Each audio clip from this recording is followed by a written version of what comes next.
Part 3, Alternative Energy Sources. Years ago, coal was used so much that the daytime became as dark as nighttime and people were choking on filth. That's what it took to pursue an alternative energy source. However, petroleum converted into gasoline and heating gas is used so much that wars are fought over oil. Petroleum, having spilled into oceans, has done massive amounts of damage to our ecosystem, and gasoline and heating gas prices have quadrupled. Yet society resists further advancements. Nuclear energy would be a tremendous source of alternative energy. However, nuclear plants are exceedingly dangerous at present on account of nuclear waste. Thorium plants would have the same problem. Yet evidently God expected us to develop nuclear power since numerous naturally occurring elements have no known use outside of nuclear power plants. So a solution would be closing the fuel cycle. This would be achieved by building different types of reactors.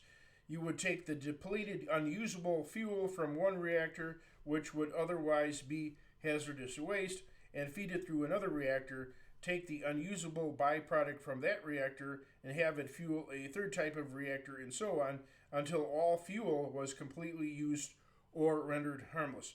Closed systems would be the most efficient, cleanest, and safest forms of energy. Solar power in sunny climates, windmill power, and other methods should also be utilized.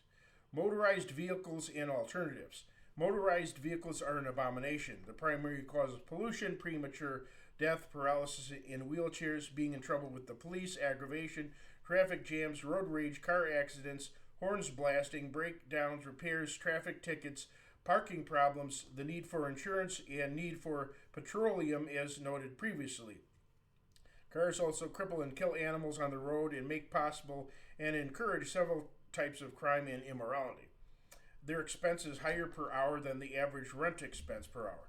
Motorized vehicles promote antisocial behavior since families spend less time together and friends move away via moving vans and trucks. Roads, parking lots, and garages take away space from the natural environment.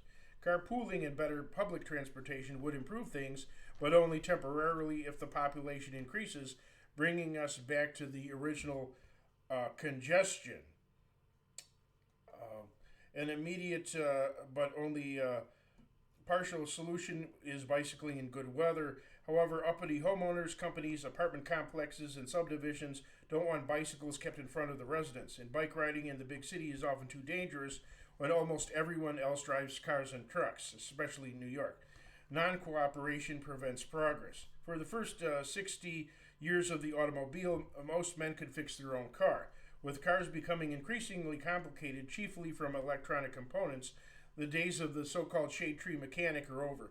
Perhaps if fully efficient, completely electronic cars debut, they will be as difficult to repair as doing brain surgery.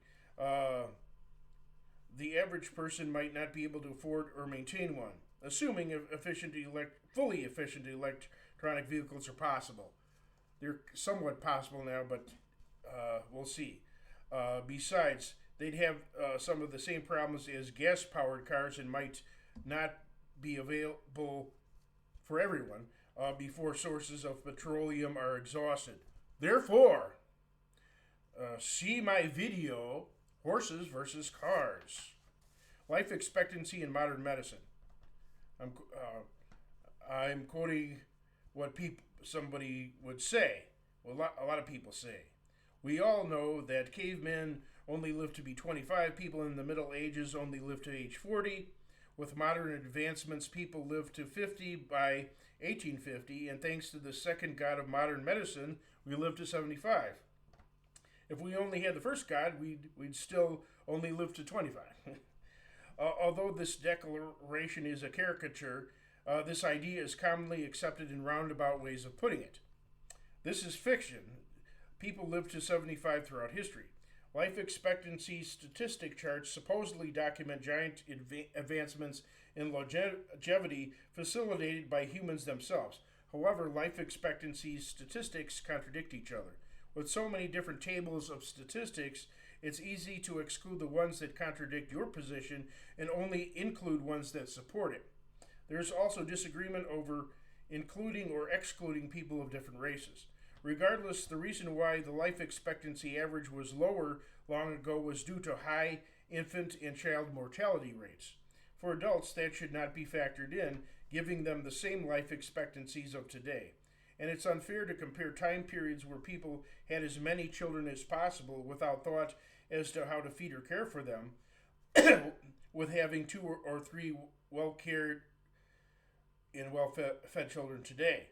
This is demonstrated in third world countries where people typically have big families and life expectancy rates are much lower. Throughout history, people were taught to respect their elders.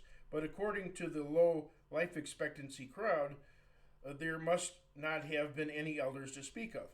Although modern medicine did wonders for eliminating child mortality through vaccinations, it does virtually nothing for adults. Instead, it's documented that each year 6.1 million Americans are harmed by physician error, and 98,000 people died in hospitals each year from preventable medical errors. Rather, Almighty God is ultimately responsible for sustaining life. Humanity is responsible for shortening it. I'm sure that my great-great-grandfather, who lived to 108 in the mid-1800s, would certainly agree. The book, The Long History of Old Age, gives a fine treatment of this subject. Stay tuned for part 4.